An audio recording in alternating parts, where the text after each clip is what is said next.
3 não é demais. 3 estraga tudo. Quando alguém me pede ajuda para conseguir parar de beber, e eu consigo ajudar, sinto que estou testemunhando a presença de Deus. Assim que vejo a luz voltar lentamente para os olhos da pessoa.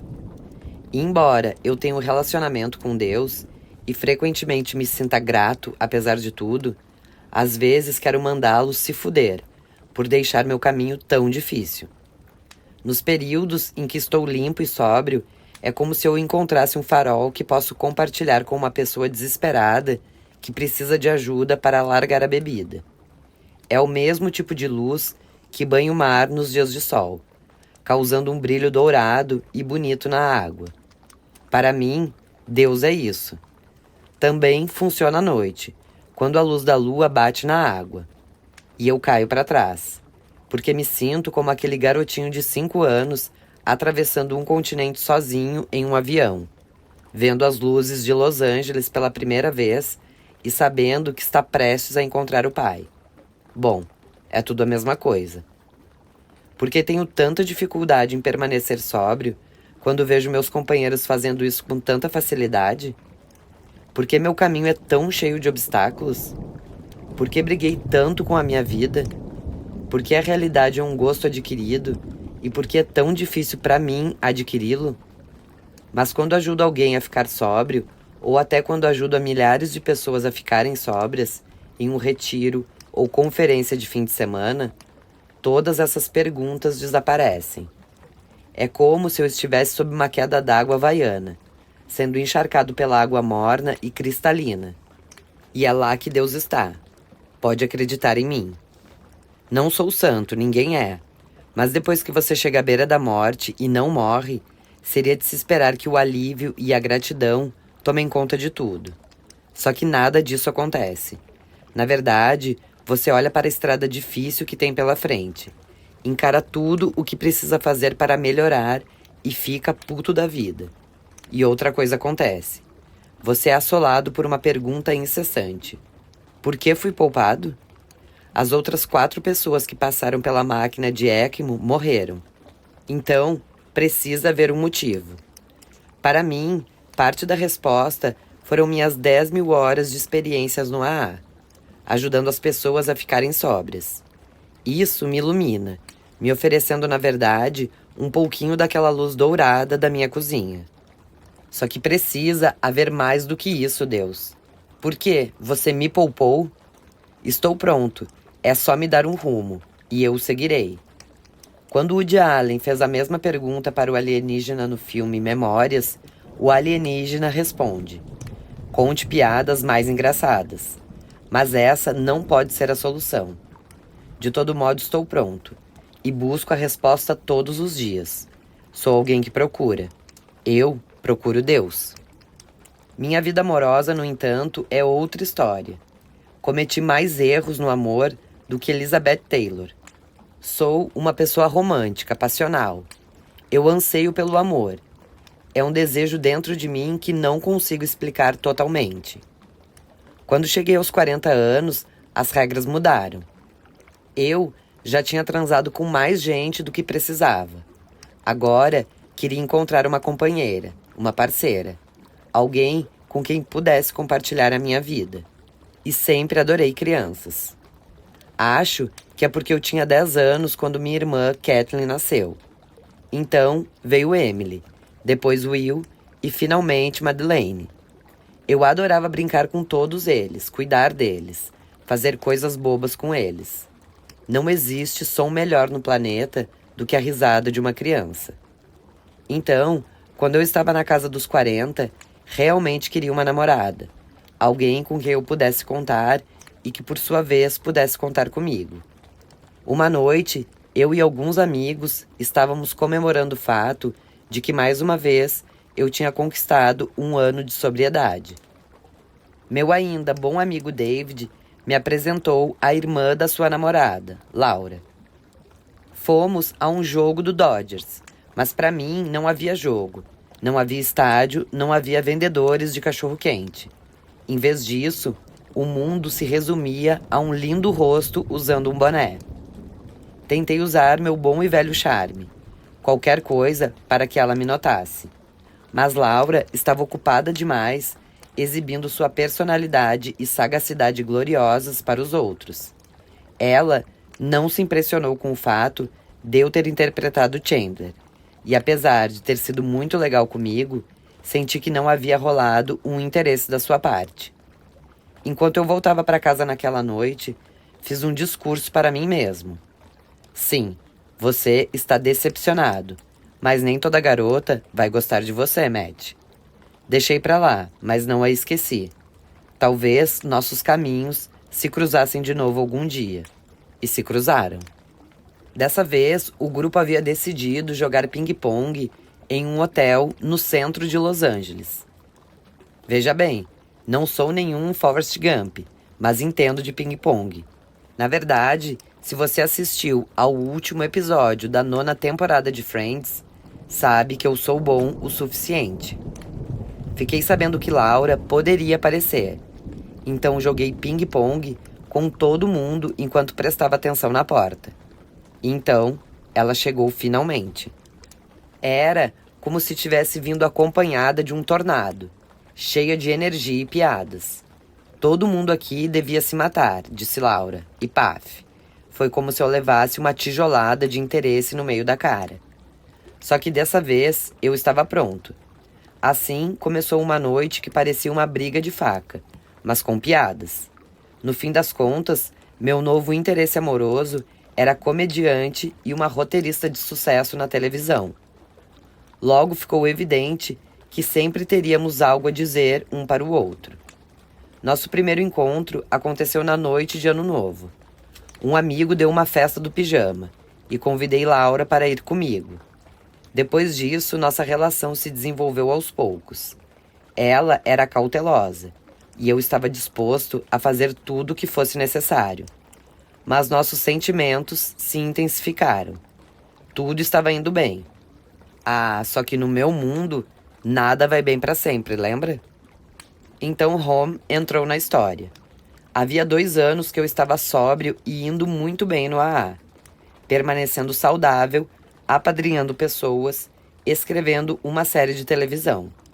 Eu estava feliz, musculoso até. Surpreendentemente. É sério, eu ia à academia e tudo. Recebi um convite para compartilhar minha história em West Hollywood, e ninguém pode recusar pedidos do AA. A sala estava lotada, sem mais nenhum lugar para sentar. Acho que a notícia de que eu falaria correu. Na época, minha história não tinha chegado ao ponto dos últimos anos. Então, além de contar tudo o que passei, eu também consegui arrancar risadas. Em determinado momento, olhei para a área da cozinha e notei uma mulher enfiando a cabeça para fora da janela, se apoiando nos cotovelos. Ela parecia uma boneca de porcelana, linda. Tinha uma beleza fenomenal. De repente, minha sensação era de que só havia nós dois naquele lugar. Minha apresentação no AA passou a ser direcionada apenas para ela. Acabou sendo uma das melhores apresentações que eu já fiz, porque aquela beleza épica era tão cativante que eu queria que ela soubesse tudo ao meu respeito. Eu queria que ela soubesse tudo. Depois, quando todos nós nos reunimos do lado de fora para fumar, começamos a conversar e a flertar um com o outro. Então, o que você vai fazer agora? Perguntou Home. Vou para casa escrever. De repente, virei escritor, respondi. Bom, disse ela. Sou uma excelente musa. Aposto que é, falei. E me virei para ir embora, completamente vidrado naquela pessoa misteriosa. No caminho para casa, passei um sermão em mim mesmo. Mas e a Laura? Sim, a maravilhosa Laura, por quem me apaixono cada dia mais. Só que agora existe Home. O que fazer? Esquecer Home e investir na relação com Laura, que está indo tão bem? Certo, é isso. Isso é o que uma pessoa normal faria nessa situação. Mas Home havia me enfeitiçado. Apesar do meu sermão, cometi um erro crucial, fatal. Não sabia que era um erro na época. Alguém é capaz de perceber que está cometendo um erro enquanto comete? Se percebêssemos, Talvez fizéssemos a coisa certa, não? O erro foi o seguinte: algo muito surpreendente. Comecei a sair com as duas. Não é um comportamento que eu recomendo sob qualquer circunstância, especialmente se você for eu. Convenci a mim mesmo de que, como eu não tinha dito a Laura ou Rome que estávamos namorando, aquilo não era uma babaquice. Mas parte de mim sabia que era errado, porque eu gostava das duas. E apesar do que pode parecer, realmente não queria ferir os sentimentos de ninguém, incluindo os meus. Então Laura e eu íamos a um jogo do Kings. Ríamos e nos divertíamos, apesar de ser um encontro bem casto. Minha relação com as duas se desenvolveu aos poucos, mas com o tempo elas removeram o embargo do sexo, e eu me tornei completamente envolvido com duas mulheres diferentes ao mesmo tempo. Era fantástico, completamente estranho e enlouquecedor. Já mencionei que estava perdidamente apaixonado pelas duas? Nunca achei que isso fosse possível. Até entrei na internet, li algumas matérias, descobri que esse tipo de coisa realmente acontece. O sentimento que eu tinha por elas era real, de acordo com tudo que li. Então, Laura e eu decretamos que estávamos namorando, enquanto Rome e eu não. Mas eu continuava encrencado. O que fazer? Eu gostava de passar tempo com as duas do mesmo jeito. Eu as amava. Segui assim por 6 meses antes de colocar a mão na consciência e decidir escolher uma. Eu precisava parar com aquela maluquice. Rome era passional, sensual, engraçada e inteligente, mas também parecia ter um fascínio pela morte que me confundia. Laura falava sobre filmes e coisas mais tranquilas. Com ela, eu tinha uma familiaridade que nunca senti com Rome. Escolhi Laura. Tomei a decisão muito difícil para ligar para Rome. Ela ficou bem tranquila no começo, até que não ficou mais, passando 2 horas berrando comigo no estacionamento do Santa Mônica Boulevard, quando eu tentava amenizar a situação. Nunca vi ninguém com tanta raiva quanto ela naquele dia. Agora que você já me conhece, sabe que não consigo me aproximar muito de ninguém. E era isso que estava acontecendo com Laura. O medo tomava conta de mim. Terminar com Laura seria loucura. Laura era o pacote completo. Nós éramos o pacote completo. Éramos melhores amigos, mas a intimidade me assustava. Como sempre, eu sabia que se ela me conhecesse melhor, entenderia aquilo em que eu acreditava sobre mim mesmo, que eu não era suficiente. Então, não importava. Em pouco tempo, ela descobriria isso por conta própria e me abandonaria. Isso acabaria comigo e seria impossível de recuperar. Havia outra opção. Eu podia continuar no relacionamento, mas recorrer às drogas, tentando manter um ritmo leve. Isso me protegeria do medo, me ajudaria a baixar a guarda e ganhar ainda mais intimidade com ela. A única coisa que as drogas sempre causavam era caos. Mesmo assim, ilogicamente, escolhi usá-las de novo para administrar a situação com Laura. Comecei tomando só um comprimido por dia, para continuar com ela. No começo deu certo, porém as drogas sempre acabam vencendo. 6 meses depois, nós estávamos na merda. Fiquei péssimo. Laura terminou comigo e tive que voltar para a clínica de reabilitação. De novo, tive medo de morrer. Rome continuava berrando comigo sempre que podia, e Laura estava magoada e preocupada. Ah, e bem longe de mim. Tinha mais uma coisa que as matérias que li falavam sobre se apaixonar por 2 pessoas ao mesmo tempo. Sempre acabava do mesmo jeito. Você perdia as 2 pessoas. Então, lá estava eu, morando em uma casa de desintoxicação em Malibu, tomando 8 miligramas de um remédio. Apesar dessa ser uma boa medicação para se desintoxicar, como já falei antes, é a pior de todas para largar. Na verdade, parar de tomá-la me levou a ter ideações suicidas. Quer dizer, não foi bem assim. Eu tinha pensamentos suicidas, mas sabia que era só por causa do remédio. Então, não queria me matar de verdade. Não sei se dá para entender. Eu só precisava aguentar os dias em que me sentiria assim, sem tomar nenhuma atitude, sabendo que ficaria melhor em algum momento e que a vontade de me matar passaria. Para largar o remédio, é preciso diminuir a dose em 1 miligrama por semana até chegar a 0. Isso faz você passar muito mal por 2 dias antes de se acostumar com a nova dosagem. No caso, 7 miligramas. E depois que você se estabiliza, corta mais um pouco. As ideações suicidas só começam quando a dose chega a 2 miligramas. Então, nessa última dosagem, tomei o que deve ter sido a atitude mais egoísta da minha vida. Apavorado por conta das sensações que estava prestes a ter, eu não queria passar por aquilo sozinho. Então, gastei $300 em flores. Fui até a casa de Laura e implorei para ela me aceitar de volta. No sofá da casa dela, conversamos sobre o que isso significaria. E motivado apenas pelo medo, falei que queria me casar com ela. E talvez até começar uma família. E então, algo impossível aconteceu. Enquanto estávamos sentados ali, ouvi uma chave abrindo a fechadura da porta. E Home entrou na sala. Quem entrou? Como era possível que aquelas 2 mulheres estivessem no mesmo cômodo? Eu daria tudo para ter uma máquina do tempo, voltar para aquele momento e perguntar: que tal homenagem? Mas não era hora para piadas, e eu fiquei com a cara no chão. Vou molhar as plantas, disse Home, subindo a escada dos fundos e sumindo.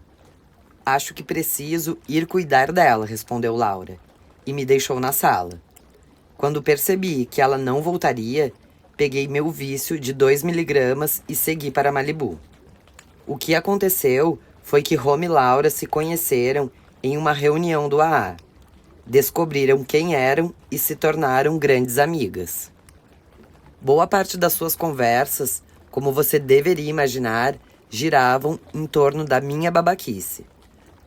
Quanto a mim, eu não podia continuar em Los Angeles, então peguei um jatinho para um centro de recuperação no Colorado. Bom, até parece que deu certo. Passei 36 dias seguidos querendo me matar. Então, peguei um voo de volta para Nova York, para participar do programa de David Letterman, tentando esconder que eu estava por um fio. De algum jeito eu consegui. 7 anos depois, quando tinha entendido muito sobre mim mesmo, pedi desculpas de verdade para Home e Laura, e as 2 me perdoaram. Por incrível que pareça, nós 3 somos amigos até hoje. Laura é casada com um cara muito legal, e Home vive com um cara igualmente legal. Recentemente, nós 5 jantamos na minha casa e nos divertimos bastante. Então, por volta das 10 da noite, os 2 casais foram embora. Ouvi o motor dos carros descendo pelo cânion, rumo à cidade. Nos fundos da casa, enquanto eu esperava alguma ficha cair, qualquer coisa que melhorasse a situação, ouvi o som dos coiotes. Não, o som vinha de mim, sozinho, novamente lutando contra meus demônios.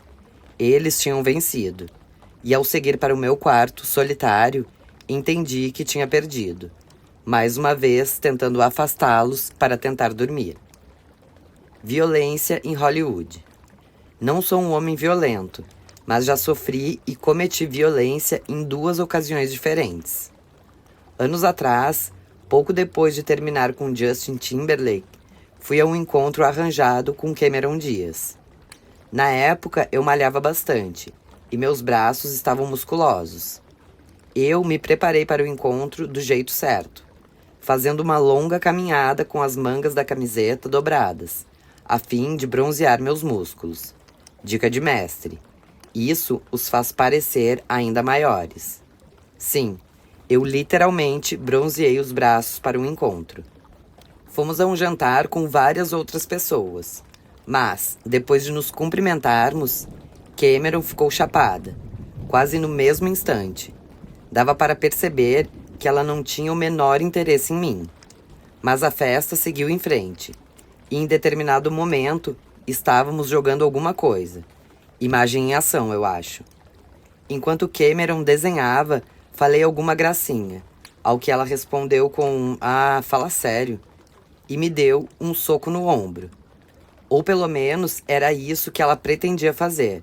Só que errou o alvo e acabou me dando um soco na lateral do rosto. Porra, você tá de sacanagem, falei, me dando conta de que Cameron Diaz havia acabado de me dar um soco na cara, e meus braços imensos não tinham feito diferença nenhuma. Faz 15 anos que isso aconteceu, mas provavelmente ela ainda vai me ligar para pedir desculpas, você não acha? E então, houve outra ocasião. Em 2004, fui à academia de Chris Evert, na Flórida, para um evento de caridade, o clássico de tênis profissional de celebridades de Chris Evert, Bank of America. O lugar estava lotado da nata de Hollywood, mas eu estava interessado em Chevy Chase. Fazia tempo que Chevy era meu herói. Na verdade, sua atuação em Assassinato por Encomenda mudou a minha vida para sempre. Em uma noite fria de Los Angeles, eu e meu melhor amigo Matt fomos assistir à pré-estreia do filme e rolamos de rir. Chevy devia ter umas 300 piadas naquele filme, e acertou todas elas em cheio. Mais tarde, enquanto Matt e eu esperávamos o ônibus para voltar para casa, tenho uma lembrança vívida de virar para ele e dizer muito sério: Matt, vou passar a vida inteira falando daquele jeito. E foi o que eu fiz. O que torna a história a seguir especialmente dolorosa para mim e para Chevy. Talvez mais para Chevy.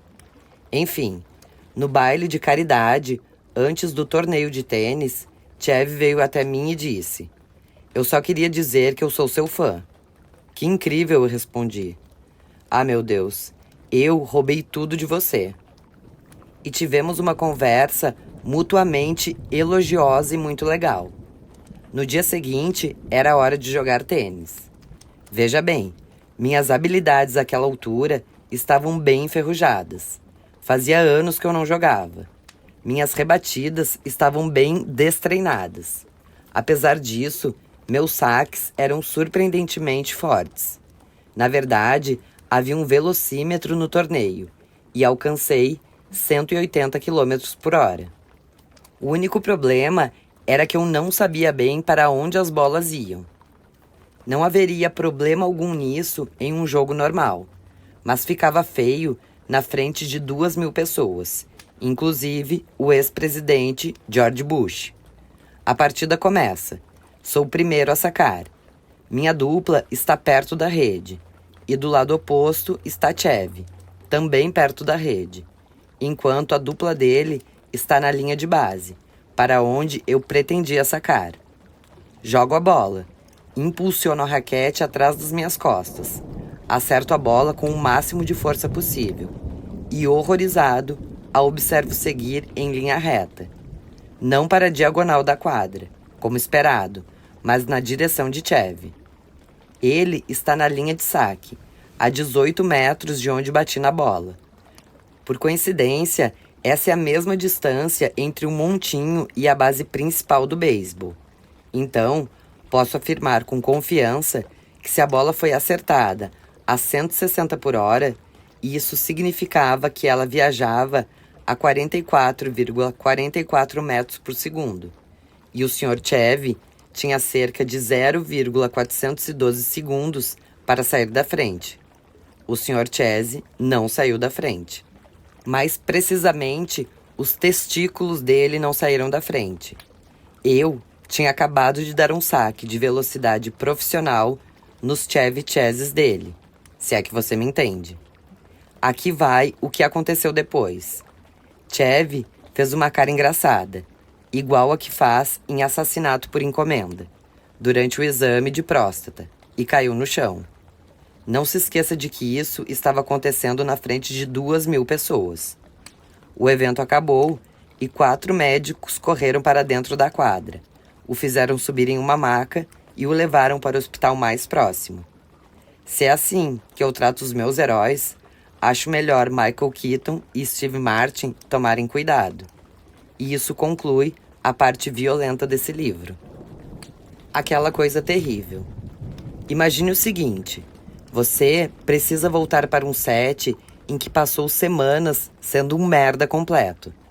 Você ia trabalhar alucinado, falando arrastado, tomando decisões ruins.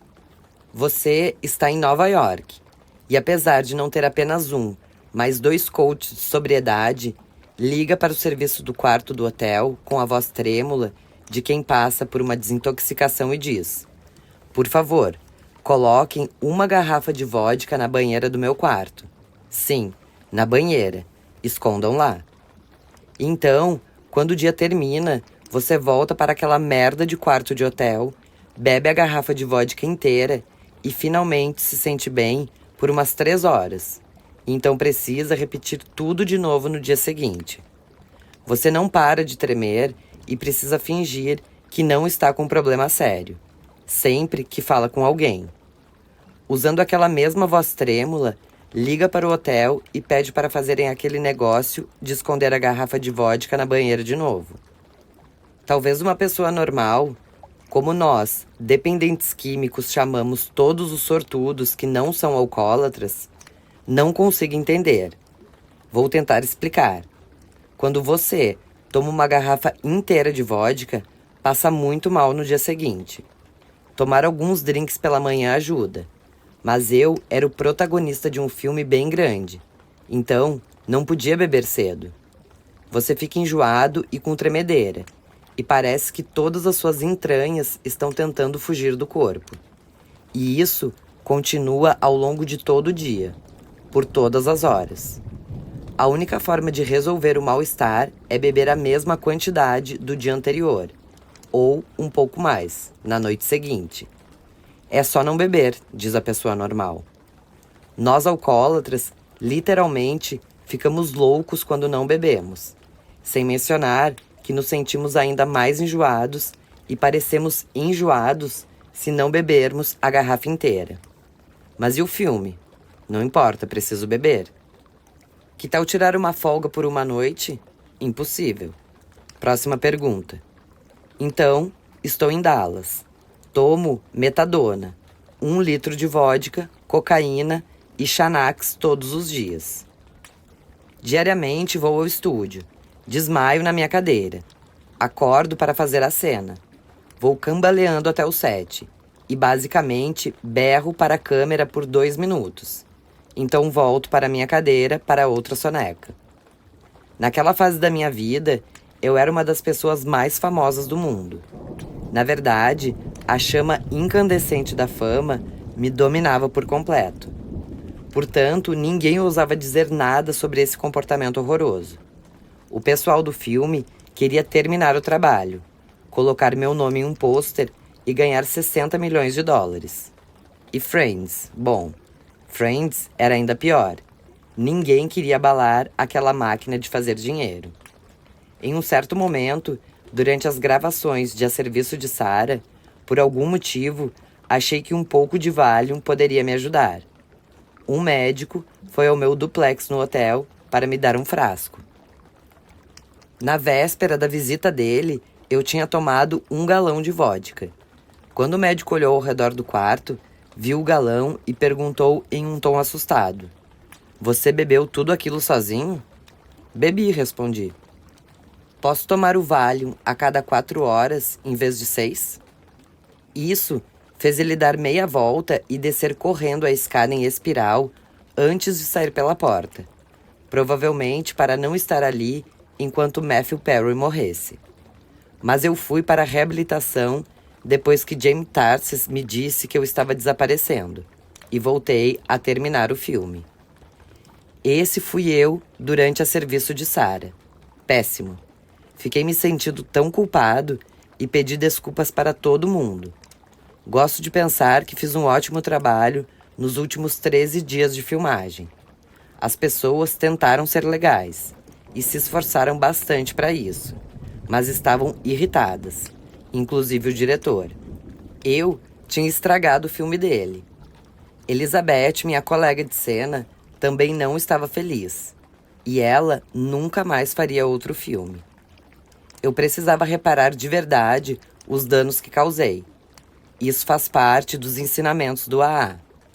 Então passei dias e mais dias em um estúdio, regravando as partes do filme em que falei arrastado, o que significa que dublei o filme inteiro.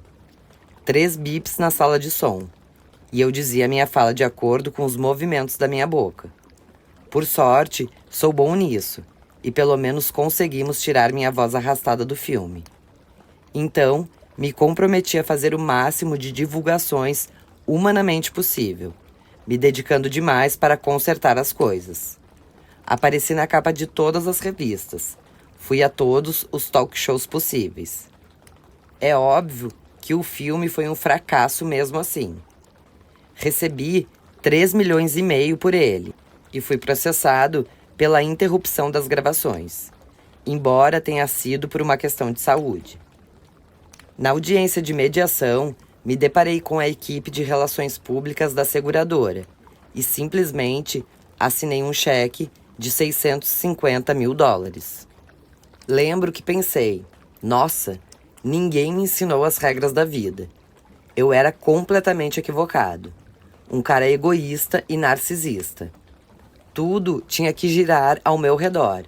E junto a isso, ainda havia um complexo de inferioridade, muito conveniente, gerando uma combinação quase fatal. Desde que eu tinha 10 anos, desde o instante em que olhei ao redor e pensei, agora é cada um por si, eu só me importava comigo mesmo. Eu precisava manter o foco em mim mesmo para ser capaz de funcionar. Só que o AA ensina que não podemos viver assim. Uma das coisas que fazemos nos 12 passos do AA é criar um inventário moral pessoal. É o 4º passo. Nele você escreve o nome de todas as pessoas de quem sente raiva e o porquê. A minha lista tinha 68 nomes. 68. Então você escreve como isso afetou sua vida e lê a resposta para alguém. Esse é o 5º passo. Com esse processo e sendo cuidado e amado por um ótimo padrinho, para quem li minha lista, aprendi que eu não era o centro do universo. Foi meio que um alívio. Havia outras pessoas ao meu redor com necessidades e preferências, e elas eram tão importantes quanto eu. Se você estiver balançando a cabeça enquanto lê, fique à vontade. Aquele que não tiver pecado, que atire a primeira pedra. Hoje, a sobriedade é a coisa mais importante da minha vida. Porque aprendi que se eu beber, tudo que eu achar mais importante do que ela vai ser perdido. Em uma bela tarde de primavera, em um centro de mediação maravilhoso de Los Angeles, li minha lista para o meu padrinho. No alto de uma colina com vista para o Pacífico. O lugar é realmente cheio de paz. Há um lago, jardins, templos e até uma urna com parte das cinzas de Mahatma Gandhi, a única fora da Índia. Enquanto terminava a leitura da minha lista, notamos que um casamento começava nos jardins. Assisti ao casal trocando olhares radiantes, suas famílias usando as melhores roupas, o celebrante sorrindo, esperando para tagarelar sobre a saúde e a doença, até que a morte os separe. Fazia tanto tempo que ninguém podia contar comigo. Minha dependência química se tornava minha melhor e pior amiga, minha carrasca e minha amante, tudo ao mesmo tempo. A minha coisa terrível. Mas naquele dia, com aquela vista, preciso sempre de uma vista, obviamente. Com os pombinhos e Gandhi em algum lugar por ali, senti um despertar. Senti que vim para a Terra com um propósito, além daquela coisa terrível. Senti que posso ajudar as pessoas, que posso amá-las. Por causa de todas as vezes que cheguei ao fundo do poço, eu tinha uma história para contar. Uma história que poderia ser verdadeiramente útil para alguém. E ajudar os outros se tornou a minha resposta.